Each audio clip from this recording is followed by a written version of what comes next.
All right, we've got Ricky Baldwin here, conducting a short interview with A&D Sports Media. All right, we'll get things started. All right, Ricky, how you going? Good, thank you. That's good. All right, Ricky, you've been involved with Basketball Victoria for a number of years. Now tell us about what made you get into it and what keeps you motivated to help the young players to develop. Getting involved with the Victorian teams was my competitive nature. Seeing all those, elite young athletes, knowing that I could help them, has been, a real passion of mine, and my passion is continually growing. My old teammate back then in 2013, when I first put in for a state role, was Ross Wignall, and he gave me the selector's role, but then Ross Clark, who's the head coach, he added me to the coaching staff. We went on to Adelaide. We won a bronze medal at the national championships, and working with some of those young men, got my passion back for the game, because I did leave the game for a while. And getting back into that, it's just gone from strength to strength. Yep. Okay. All right, thanks, Ricky. All right. Tell us a bit about the teams that you're involved with at the moment and how they're progressing at the moment this season. So I moved to this year. I moved to Kilsyth Cobras. I'm coaching their 16-1 boys. We qualified for VC on Friday night. There's a lot of potential within the group, and I'm looking forward to a very successful season. Awesome. Is there a particular coach that you model your coaching style over, and also what are some of the biggest role models in the game that you have at the moment? Okay. Or that you've had in the past, sorry. Yep. I would have to say, for a coach/mentor, would have to be Barry Barnes. Mm-hmm. He taught me, you need to be disciplined as a young athlete, and disciplined in life. And he cared for us like he was our father. He taught me so much about life. He took us in under-18s in VC, a bunch of bottom-age kids. We made it to the VC championship game, and we lost by 1 point to our number one team, which is unheard of in this day and age, a bottom-age team in VC. So I would have to say Barry Barnes and Mark Landell. Okay, all right. Young Joshua Duak, our media team noticed him at the recent Open Dandenong tournament. We noticed that he has some pretty great potential, and we've shared some videos on our page of him going up for some layups and driving through the key. Can you tell us a little bit about him? Josh, he's an interesting young man. He's a very gifted athlete. It's very exciting working with him, being able to develop his game, to build his IQ. And the good thing about him, it's taken a bit of time, but now he's trusting me, and his game has improved in the last 3 weeks. What he's done for his team, I rate him in the top 5 kids in the state in the under-16 level. Yep. And his ability to grab a rebound and drive rim to rim is second to none. Okay, all right. Moving forward, Kyle Adnam is a product of the Kilsyth junior system. He's somebody that we've also had the pleasure of meeting just recently, and we're going to conduct some marketing work with him.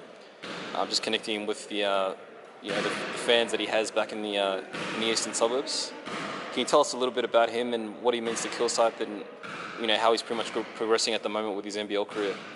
Yeah, I've come and watched a few Kilsyth games when he was playing Siebel for Cobras. A young man who's come up through the VJBL, who really was overlooked, and his work ethic to get better speaks for itself. I think twice he's made Siebel All-Star 5, and his ability to take Siebel apart, and he did in many games, has led to his NBL contract.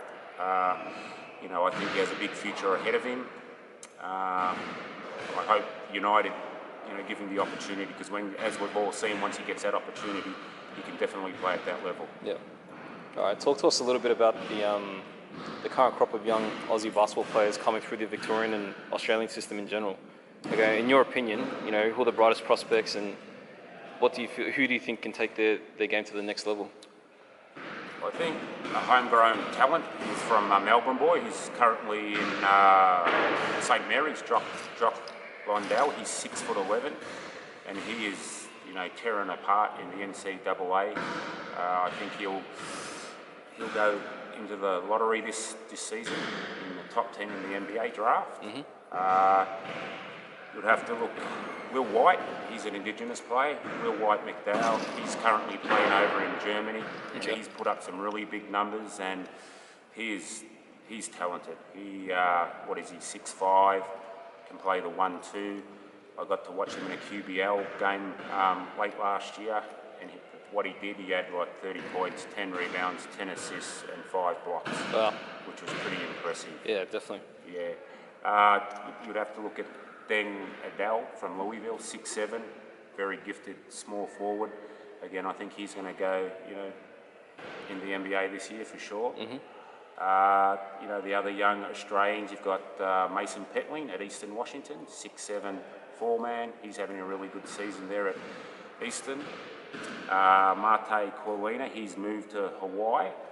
Mate was at the COE for a couple of years. I had the pleasure of coaching him in 2015 for Vic Metro team. His work ethic and his competitive nature, he has a big future in the game. You've got, who else? There's a lot at the moment. Yeah, I can see you're racking your brain, but yeah, there's definitely many that are coming through. There's one kid I got to work with, Tamarui Witness, who's at the Centre of Excellence. He's at the Global Academy. He played with us in the Australian Indigenous team. He was 15 going up against the New Zealand national team, and the things he's did, I haven't seen in an Australian player ever. Wow, okay. All right. Did you honestly foresee the amount of Aussie talent that's coming through the US college system, and also making such a large imprint on the NBA system or NBA game in general? Like, did you honestly think this was going to happen? No, it's great to see. You look in the future years in our Australian team, the Boomers. We will be winning. We'll be pushing for gold medals. Yeah, definitely. The talent we have now. All right, Ben Simmons is now a household name within the NBA. How far do you think he can go, given all the hype that he's received at this point, and how well he started off his NBA career? And I guess most importantly, what impact do you think he can have on Australian basketball as a whole? Well, Benny, when you're 6'10" and you can play the one position, and what he does, there's not too many basketballers around like him that come around every now and then.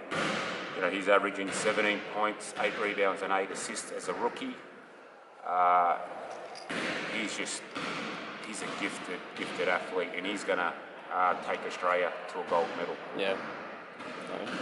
Is there anything that you could change, that you think that could be changed within the current Aussie basketball system? I guess in terms of youth development or the current crop of how, we establish players that are coming through the youth system. Like, what do you think, Ricky? I think when we speak about Ben Simmons, I think Australian coaches, just because the kid's a 5-man, they have to let him dribble the ball and become, he's a big man coming up through his junior ranks. You've got to let him play. You've got to develop as a 1-man. Because you see what Ben Simmons can do. If you've got a big fellow who can put the ball on the floor, that's a luxury to have. And I think all Australia as a whole has to develop all the junior athletes, being able to carry the ball. Yeah. All right. And just lastly, Ricky, after 10 years of coaching, what keeps you motivated to continue helping young Australians find their way in the game? And I guess most importantly, what's the ultimate goal for Ricky Baldwin? Okay.